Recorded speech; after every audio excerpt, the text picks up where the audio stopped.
Hello interwebs, welcome to Let's Fix Computers. I've got a Sennheiser GSX 1200 Pro here.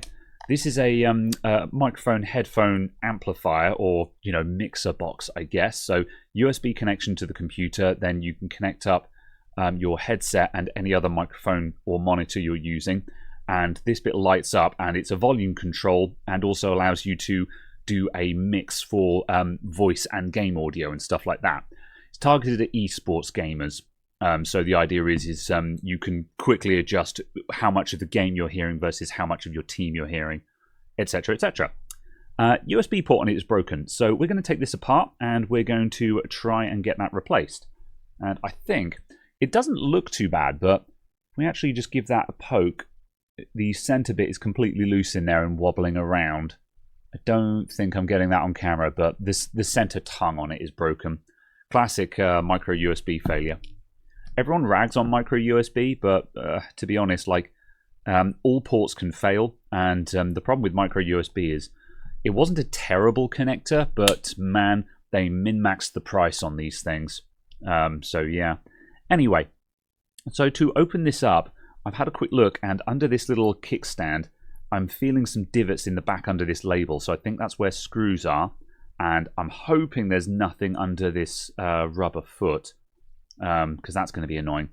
I'd like to try and peel that label back without punching holes in it if possible, so what I'm going to do is just very carefully get a prying tool under there and just try and pick up that and peel back. And that's going to work. Another method you can do is to use a little bit of isopropyl alcohol just to weaken the adhesive. And usually if you do that, you'll get a nice peel without damaging anything. But that's going nicely. Oh, it's starting to drift there. Right. Screw. And I think there's one on the other side, but that label is just starting to rip. So I'm going to leave that there. And I'm going to start from the other end because I don't think I need to take it all the way off. There we go.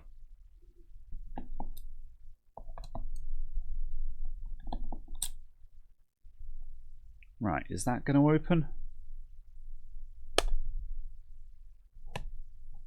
And give that a little bit of gentle prying. No, it feels like something else is hanging on there. So there's a divot in the middle there from molding, but I don't think there's any other screws on this though. Okay, let's have a look under this foot.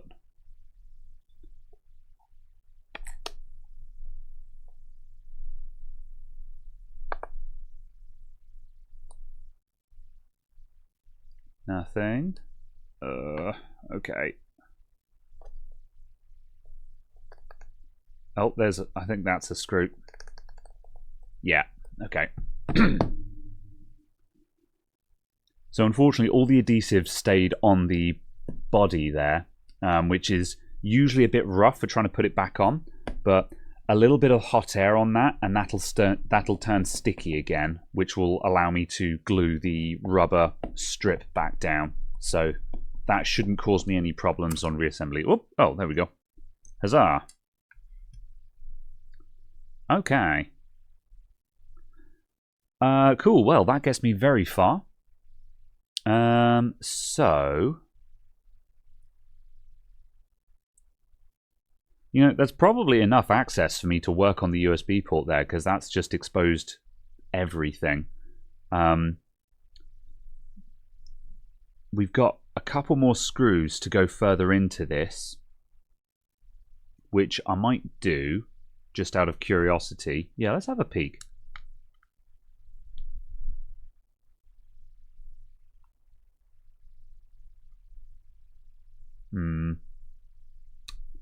Right, this is putting up a bit of a fight now. I'm guessing there's a way that the volume ring here comes off.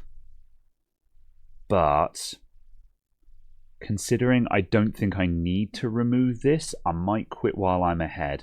I would wager that if I stuck a prying tool under there and gave it some judicious prying, that would pop off. and that would allow me to then remove this from the front panel.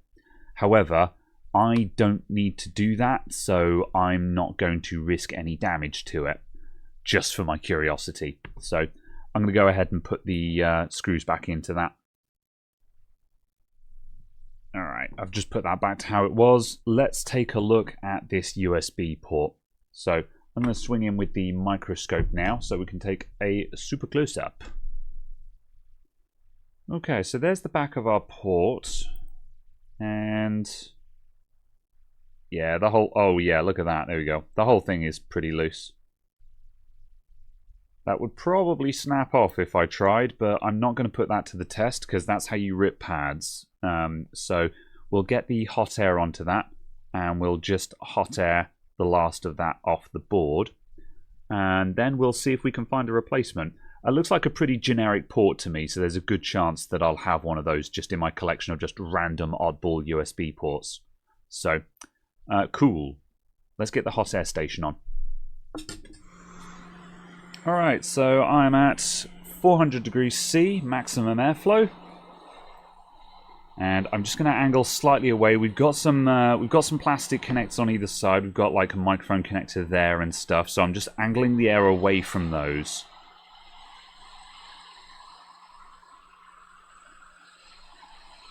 The connector itself doesn't matter, obviously. So if we melt that, who cares? Whoop, there we go. That only needed a tiny bit of encouragement just to fall off the board there. I genuinely think that would have come off if I'd just twisted it slightly with the tweezers, if I'm honest. Wow, look at that. Those joints were dry. I don't think that was even soldered on properly, if I'm honest. Okay. Right, now I'm going to mix some fresh solder onto those joints, and then I'm going to use my desoldering gun to pull out the solder in those holes. And we should just be able to do all of this from the top, so...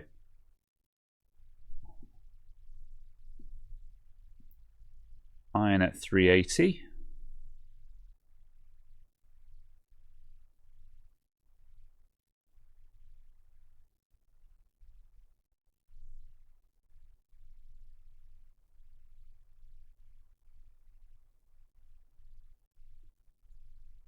There we go. Those joints all look super frosty where there's lots of junk solder there, but that's fine. Okay, desoldering gun, go!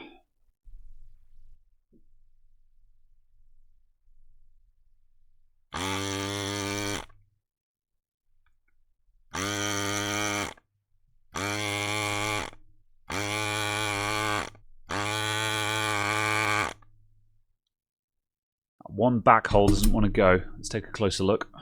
Yeah, I thought so. I'll try and attack that with the wick and see if the wick can do it. In fact, both those right side ones didn't really clear very well. Oh! I haven't put a needle on this new flux syringe. Alright, am I using enough flux? Comments section. Is that enough flux? Would you like some more flux? Well, this is why you put a needle on a flux syringe. Alright, I'll change that in a minute. I need to take some of that off. There is such a thing as too much flux.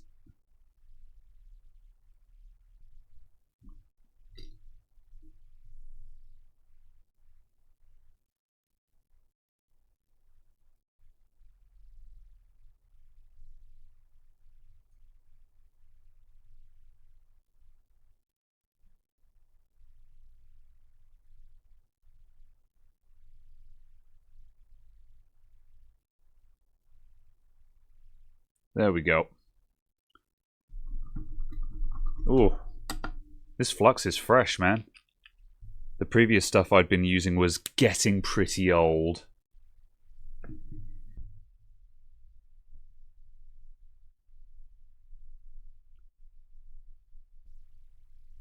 Yeah, I believe in the desoldering gun, but there are certain times where wick really is the way forward. It's good to have both on hand. That's a really nice clean up there. Very satisfying. All right, let's have a rummage through the randos. Okay, so we've got 4 prongs, wide side at the top, and the 2 rear ones are through. You know, I say this is a common connector type, however, I think I've used up all the common ones from this selection pack. And I think all that's left in the selection pack now is just all of the weirdo ones. Oh, that might be a winner, though. How about you? Oh, the front anchors are too narrow. Nope. That might do it.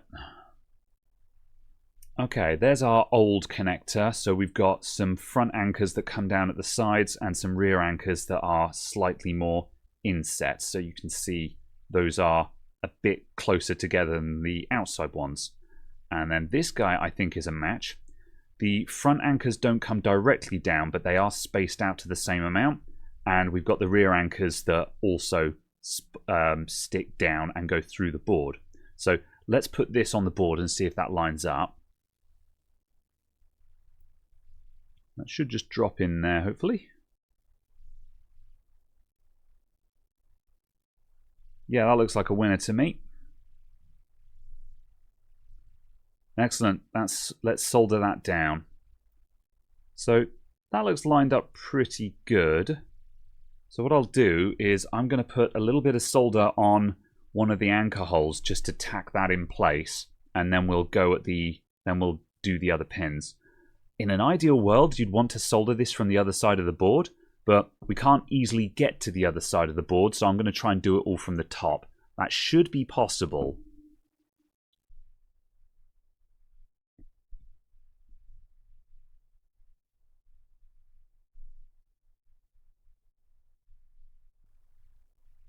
There we go. Now I'm just going to check if any of that has gone into the port. Which it hasn't. That's great. Sometimes when you solder these side pins, just when you go in blind, all your solder will just flow directly inside the USB port. And once solder has gone inside the port, you're done. You get another port, basically. But I tell you, I think I actually prefer this design where the prongs come out and then fold down. I think this one might be a bit more resistant to that. Good. So now that's been soldered on one side, that's tacked down, so it'll stay in place while I try and get in on those back pins. Now we've got some protection here. We've got some TVS diodes here. These are static protection diodes that go down to ground.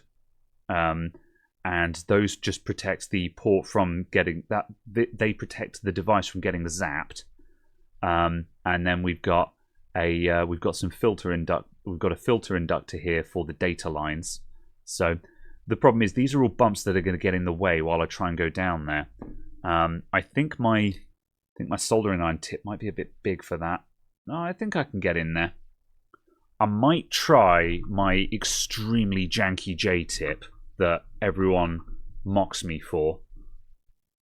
Let's YOLO this and see how we do.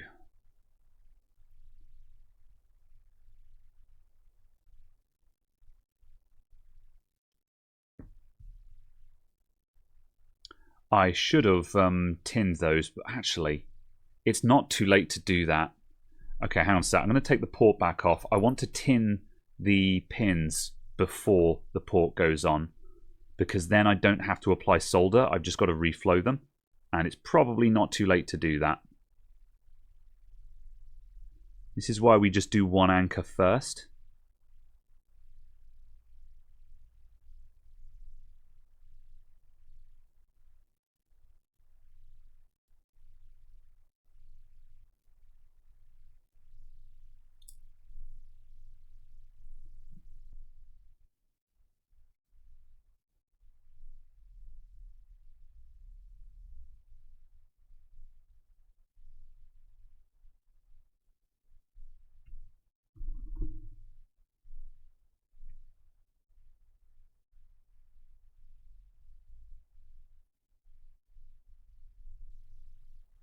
There we go. So now when I put the port on, the little pillows of solder there are just going to be providing some upward pressure on the pins, and then I just have to heat the pins and they'll sink into the solder. That's the plan.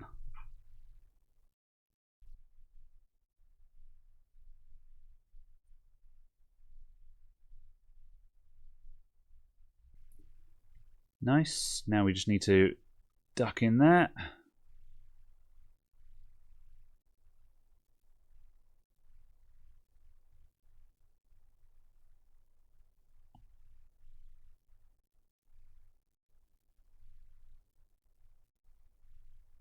And those should now be soldered on. I will check them, and then we'll do the other anchors.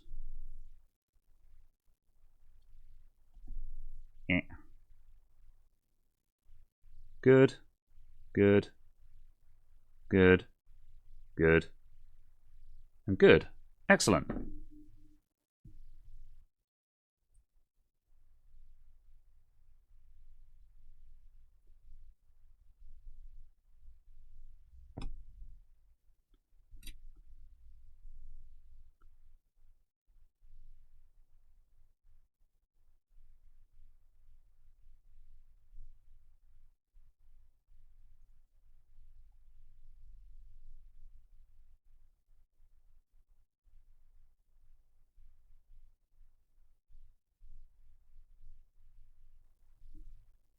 That back left isn't perfect, but it should be good enough.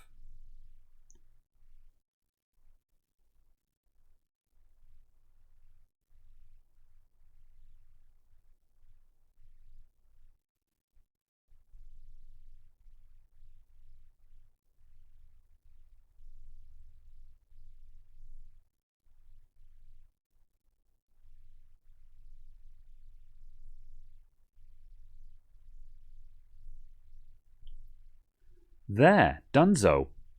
Now let's clean up.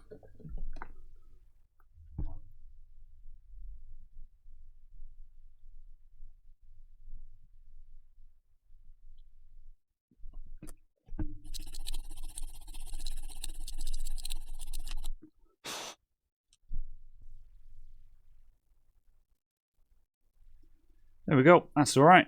I'm happy. I just caught that screw hole with the hot air when I was removing the port. Sod's Law says you always catch the spot that you're not looking at with the hot air. I was staring at these connectors, worried about damaging those, and yeah, caught the screw hole. That still looks fine though. It's a self-tapping screw, so when I put the back cover back on, that's just going to re-tap the thread in there. Now, logic would dictate that I test it before reassembling it, but this back cover came off really easily, so I'm not too worried. If we've got to take it apart again, then so be it. I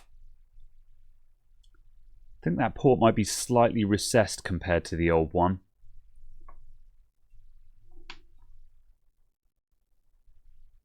Let's plug it in and see if it works.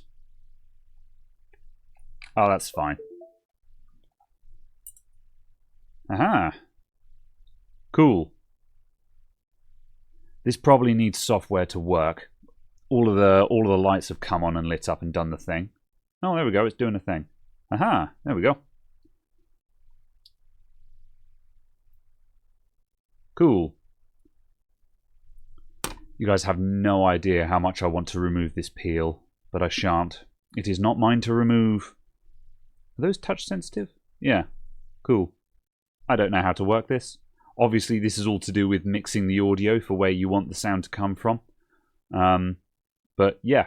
Anyway, that works. Let's get the last couple of screws in, and we'll just put that rubber foot back on as well.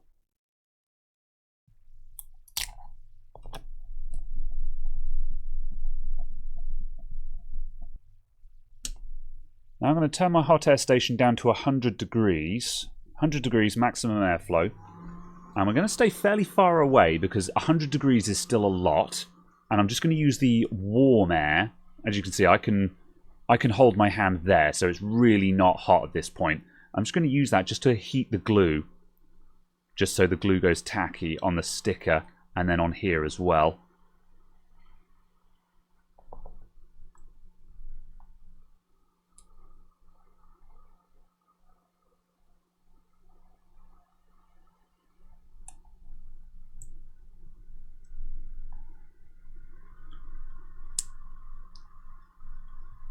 It's never going to be perfect, but it's pretty good. See if that sticks up. Right, let's get this stuff. Yeah, that's getting really sticky now.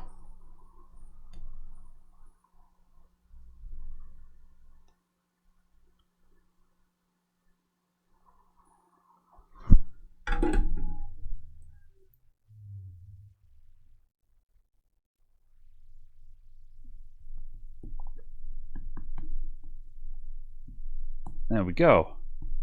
Like I was never here, kind of.